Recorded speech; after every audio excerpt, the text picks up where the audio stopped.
Hello financial fans, welcome back to another stock analysis. Today we'll be covering Taiwan Semiconductor, stock ticker TSM.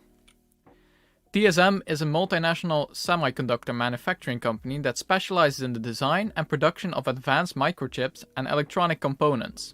The company was founded in 1987 and is headquartered in Hsinchu, Taiwan. TSMC is the world's largest dedicated independent semiconductor foundry and is widely recognized as the leading innovator in the semiconductor industry.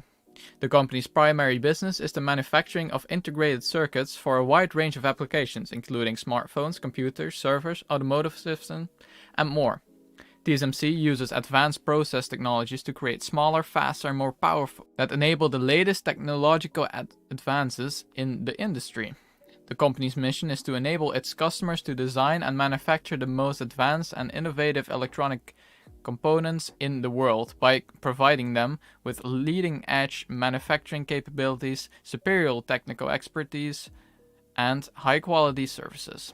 They're currently sitting at a $441.1 billion market cap, and in 2022 they generated a revenue of $75.9 billion, and the dividend yield is currently sitting at 1.55%.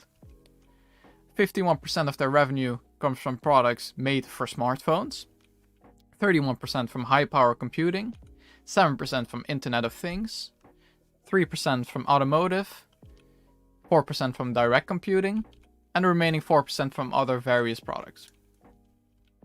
To determine the final valuation of the company, we'll be using a margin of safety. This margin of safety will be based on the financial ratios, the financial health, and the growth of the company, and we'll be using a standard margin of safety of 25% that can never go below 0%.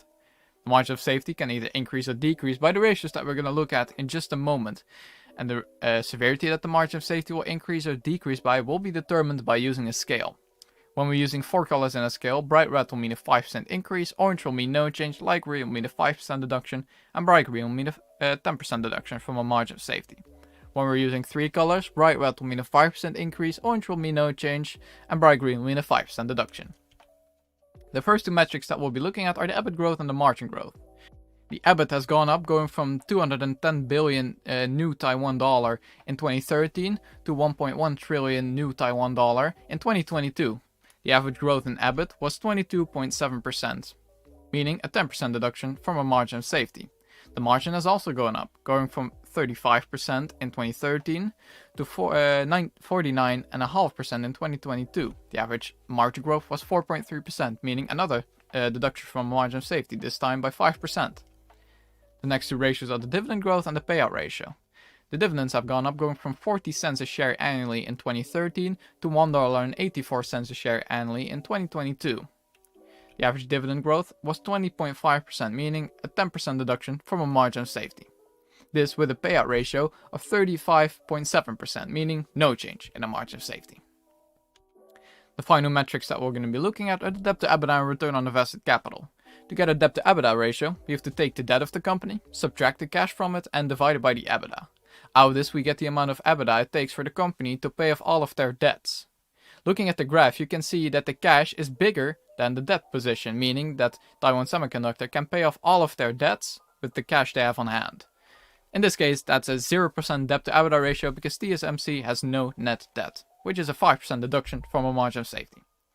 The return on invested capital for the company is 14.3%, meaning another 5% deduction from a margin of safety. Looking very good so far for TSMC. Let's go look at the valuation models next to determine the intrinsic value of the company. First valuation model that we'll be using is the discounted cash flow model. I've imported the free cash flow of the company going from 2013 to 2022. The average growth in free cash flow annually during this period was 40%, and I'm projecting an expected growth rate in free cash flow of 12% annually over the next 10 years. With this percentage, we can determine the future free cash flow for TSMC and determine a terminal year valuation, using a perpetual growth rate of 3% and a discount rate of 9%. This leaves us with a sum of free cash flow of $523.3 billion, and to get our equity value, we have to add the cash and equivalents and subtract the debt, leaving us with an equity value of $551.8 billion. All that's left to do then is to divide it by the amount of shares outstanding, leaving us with a discounted cash flow price per share of $106.34, which is an 18% upside from the current price. The second model that we'll be using is the dividend discount model. I've imported the dividend payouts going from 4 years ago to the current year.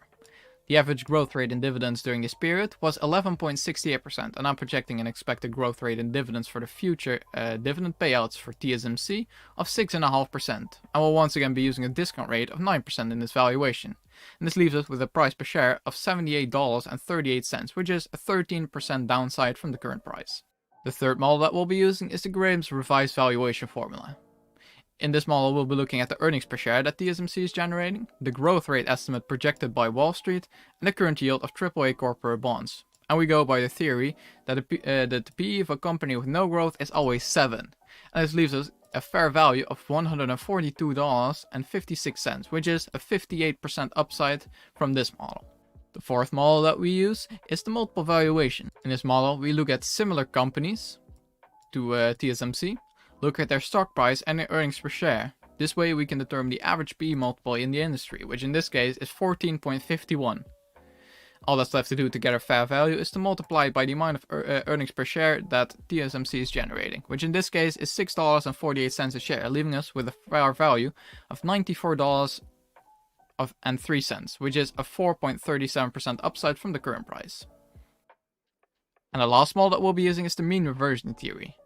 In this model, we go by the theory that a company will always trade above or below its mean, and the metrics that we use to determine this are the dividend yield and the PE ratio.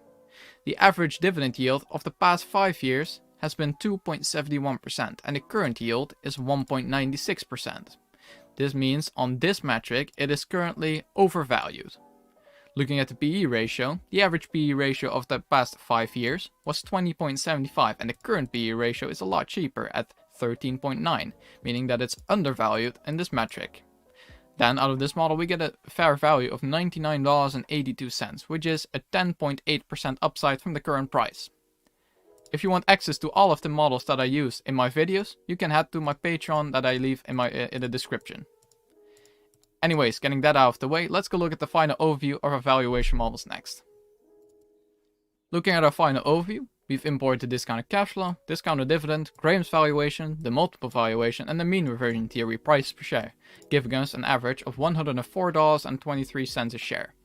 Our margin of safety we've determined earlier, using a standard margin of safety of 25%, looking at by 5% for the debt to EBITDA, 10% for the EBIT growth, 5% for the margin growth, 5% for the return on invested capital, and another 10% for the dividend growth, leaving us with no margin of safety at all.